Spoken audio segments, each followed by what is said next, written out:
तो मैं प्रदेशवासियों देशवासियों को आज माता के नवरात्रि शुरू हुए उनकी बधाई देता हूँ, शुभकामनाएं देता हूँ और माता के चरणों में प्रार्थना करता हूँ कि हमारा हरियाणा हरा भरा रहे और विकास की गति के ऊपर आगे बढ़े। मैं प्रदेश और देश के लोगों के उत्तम स्वास्थ्य की कामना माँ चरणों में करता हूँ और सभी को नवरात्रों की बहुत बहुत शुभकामनाएं और बधाई भी देता हूँ।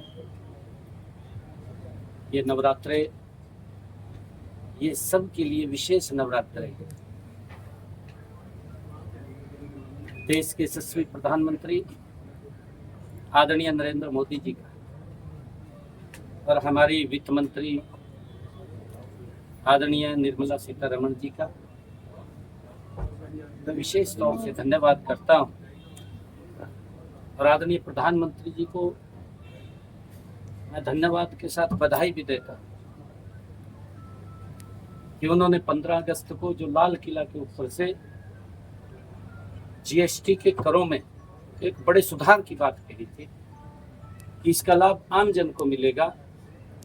मात्र 1 महीने के अंदर उस जीएसटी के अंदर बड़ा सुधार किया है और आज से उसको लागू किया है। आज नवरात्रों का प्रथम दिन है। आज से नवरात्रि शुरू हो रहे हैं। हर घर में खुशियां आए, आदरणीय प्रधानमंत्री जी की सोच है। बहुत सारे जीएसटी को जीरो किया है। जो 12 और 18 की स्लैब थी उसको खत्म किया है। 18 और 27 की जो स्लैब थी 12 और 27 की उसको खत्म किया है। मात्र 2 स्लैब 5 और 12 18 की वो स्लैब रखी है कि उसके अंदर बहुत सारे ऐसे प्रोडक्ट हैं जो आम व्यक्ति को दैनिक उपयोग में वो काम आते हैं। उनके ऊपर कहीं पे जीएसटी जीरो किया है। हमारे जो एग्रीकल्चर के प्रोडक्ट भी थे उनके ऊपर भी जीएसटी कम किया है।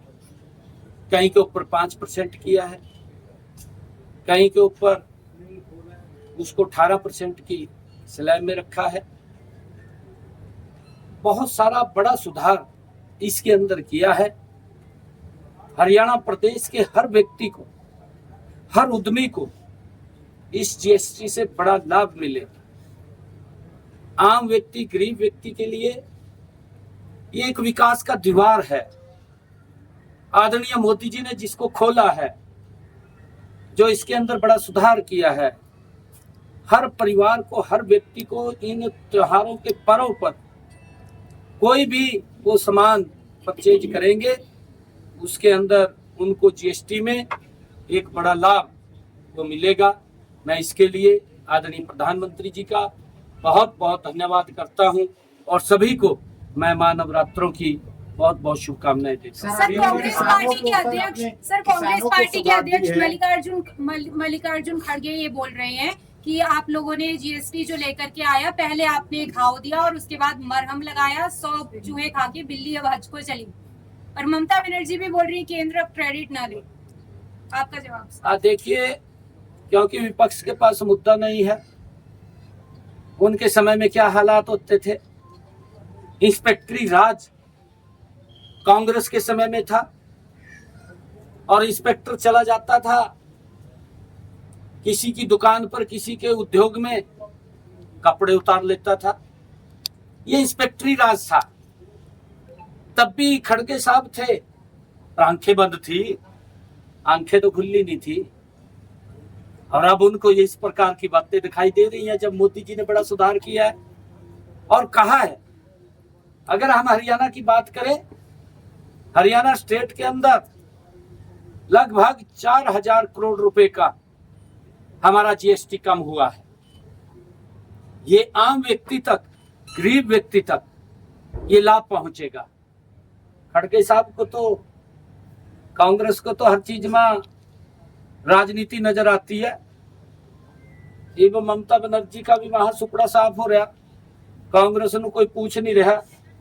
हाजिरी तो लगवानी है, हाजिरी तो लगवाएंगे। सर,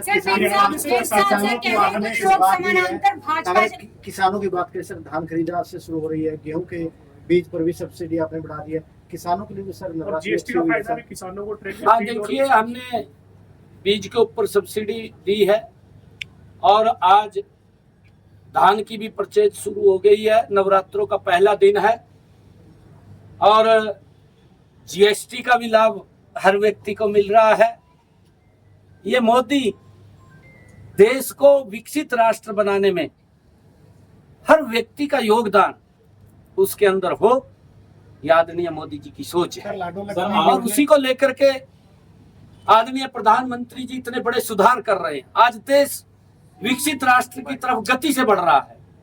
आज अगर हम देखें, हमारी जो इकोनॉमी है दुनिया के अंदर, हम आज चौथे स्थान पर हैं और आने वाले समय के अंदर जो प्रधानमंत्री जी ने कहा है लोकल फॉर वोकल, और जो आदरणीय प्रधानमंत्री जी ने जीएसटी की ये उन्होंने जो बात की है, आदरणीय प्रधानमंत्री जी ने कहा है कि जो हमारे प्रोडक्ट हैं जो देश के अंदर बन रहे हैं, हमें उनको उपयोग करना चाहिए, स्वदेशी को अपनाना चाहिए, विदेशी से हमें ध्यान रखना चाहिए। हम अपने दैनिक जीवन के अंदर बहुत सारी चीजें हम विदेशी की तरफ बढ़ जाते हैं।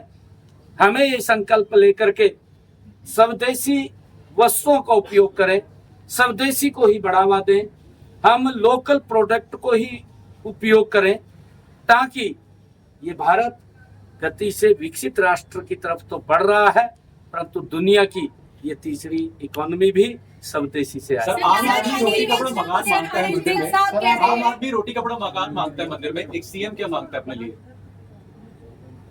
मैं तो प्रदेश के लिए मांग कर रहा हूँ, आपके लिए मांग कर रहा हूँ, आपका स्वास्थ्य उत्तम हो, आप दीर्घायु हो, आप आगे बढ़े, मैं ऐसी माँ के चरणों में कामना करता हूँ। सर, अनिल विज साहब कह रहे हैं कि कुछ लोग समानांतर भाजपा चला रहे हैं,